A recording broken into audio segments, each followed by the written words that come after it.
Olá, graça e paz, eu sou o pastor Marcos e este é o Meditar do Meu Coração.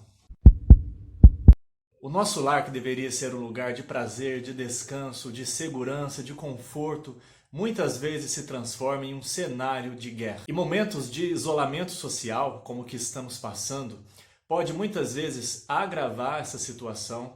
Se algum lar já vivia com conflitos, em pé de guerra, lares que já viviam em intenso conflito podem ter a situação agravada, ou conflitos podem surgir, ou coisas pequenas podem ganhar uma grande proporção. Isso porque nós passamos a conviver mais, passamos a passar mais tempos juntos. Talvez coisas que antes não nos incomodavam, mas pelo fato de estarmos em casa praticamente quase o dia todo, preocupados, né? Talvez venha falta em alguns lares, talvez soma-se a isto o desemprego, os filhos que estão maior parte do tempo em casa, às vezes lares com crianças, às vezes vem o tédio, às vezes também alguns estão sendo levados a trabalhar ainda mais do que quando trabalhavam de maneira normal. Lamentável que também é verdade que para muitos o trabalho ou as atividades fora de casa era nada mais do que um refúgio, uma fuga do lar. Para não lidar com os problemas familiares, muitas pessoas acabam se refugiando num ativismo. Isso pode ocorrer até mesmo em atividades relacionadas à igreja. Às vezes as pessoas trabalham muito na igreja, fazem muito para a sociedade, às vezes as pessoas brilham aos olhos das outras pessoas, fazem isto, fazem aquilo, são aplaudidas, mas às vezes dentro de casa são pessoas extremamente complicadas, né? São pessoas que não gerenciam seus conflitos e às vezes essas atividades amenizam a consciência e são mais uma fuga. É certo que todos nós, como seres humanos e pecadores, temos conflitos. Nós temos ideias divergentes, humor divergente e há o pecado também no nosso coração. A questão é como nós resolvemos os conflitos, como nós lidamos com essas situações, como nós buscamos a solução. E nós vamos ver, portanto, à luz deste capítulo 4 de Tiago, alguns princípios da palavra de Deus sobre os conflitos. Nós vamos ver a origem dos conflitos, a natureza dos conflitos e também a solução dos conflitos. Primeiramente, Tiago nos faz olhar para nós mesmos, para dentro do nosso coração. Ele diz: de onde procedem as contendas, as guerras, senão dos prazeres que militam na nossa carne. Então Tiago reconhece que há conflito entre nós, ele diz: de onde procedem os conflitos que há entre vós.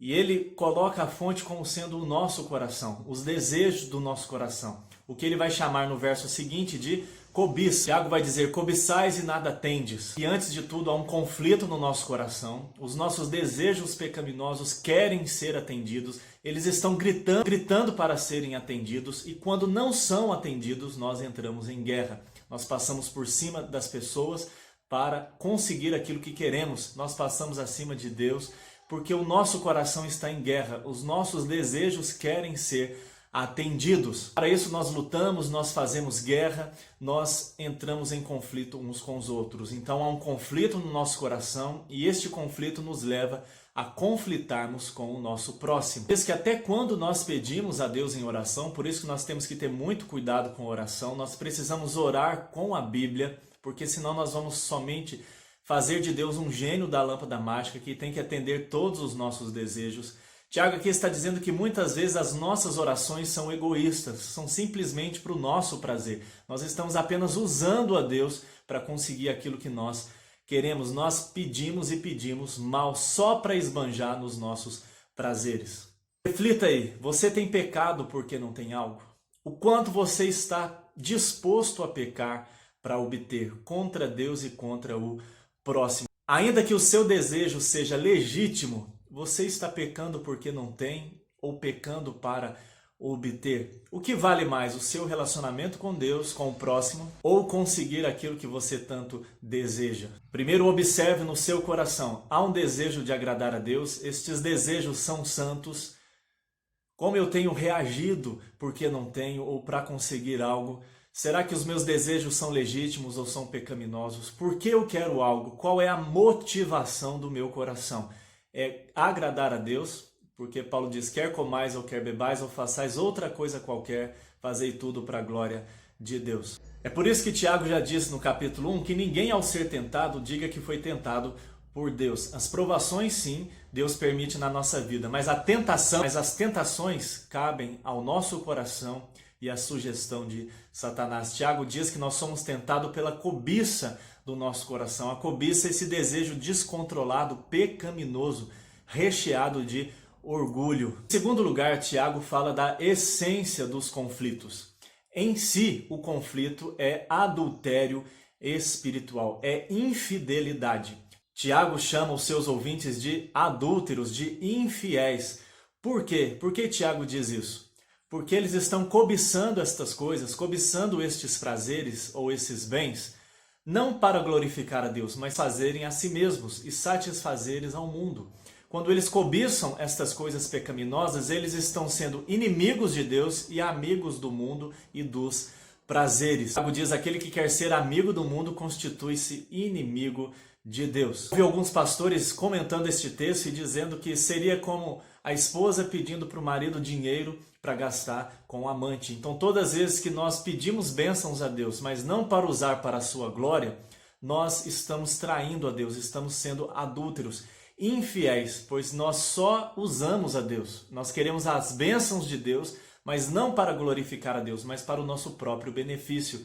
Nós usamos as bênçãos de Deus contra o próprio Deus. Nós usamos as bênçãos de Deus para satisfazer só o nosso ego, o nosso orgulho. É claro que as bênçãos de Deus alegram o nosso coração e devemos ser alegres e gratos. É claro que as bênçãos de Deus alegram o nosso coração e devemos ser alegres e gratos. Contudo, sem jamais esquecer a Deus e usando estas coisas com sabedoria para a glória de Deus. E Tiago diz algo muito profundo, ele diz que o Espírito Santo que foi dado aos crentes é um espírito de zelo, a ideia de ciúmes. Nós pertencemos agora ao Espírito Santo de Deus. Nós somos de Cristo e Cristo é nosso.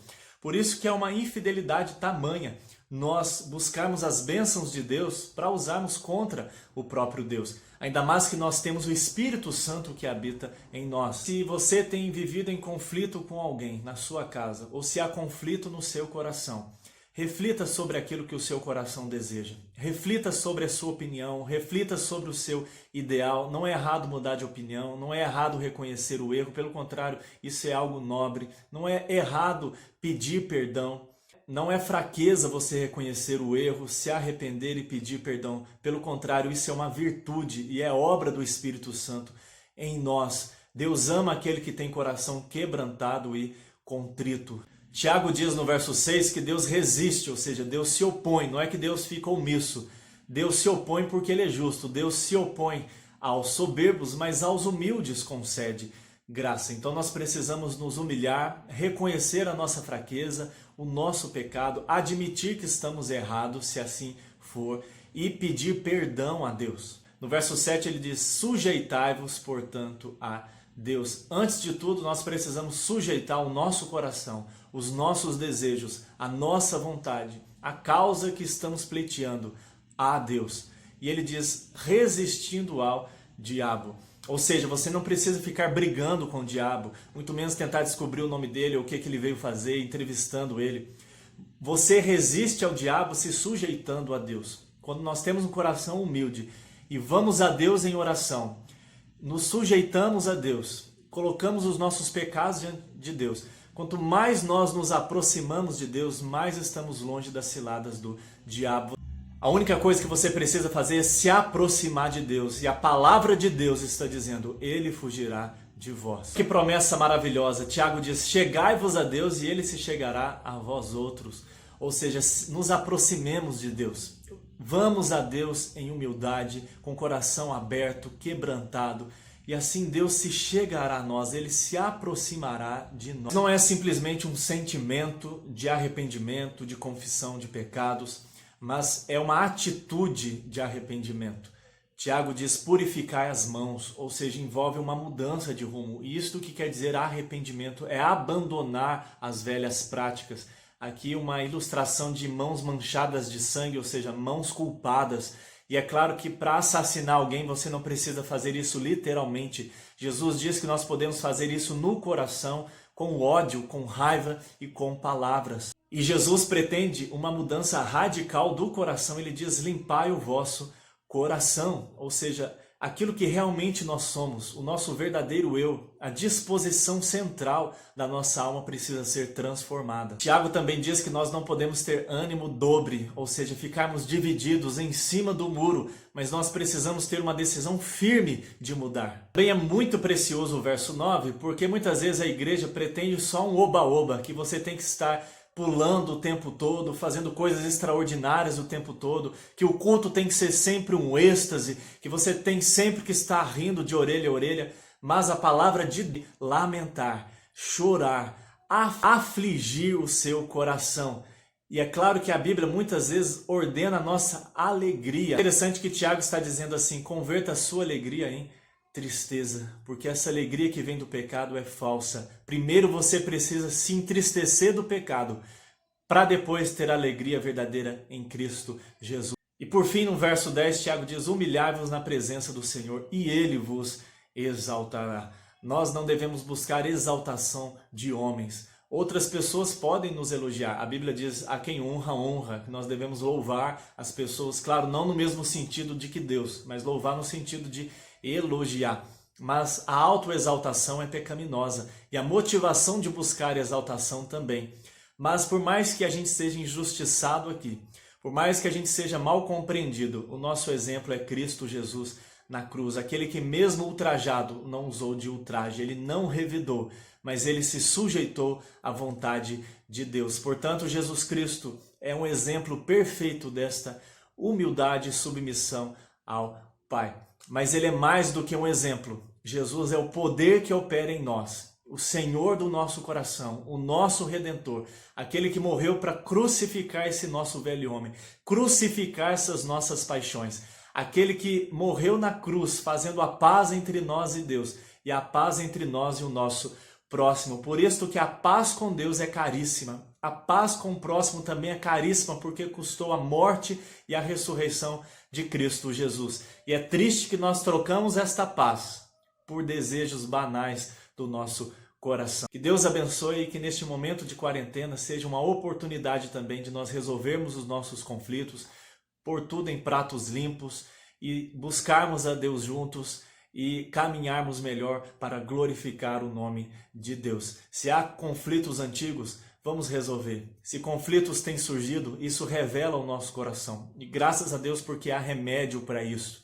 Estamos orando por um remédio para o vírus aí do Covid-19. Mas já há remédio, já há cura para o pecado no nosso coração. E eu e você possamos nos humilhar na presença de Deus. Que Deus abençoe. Um abraço.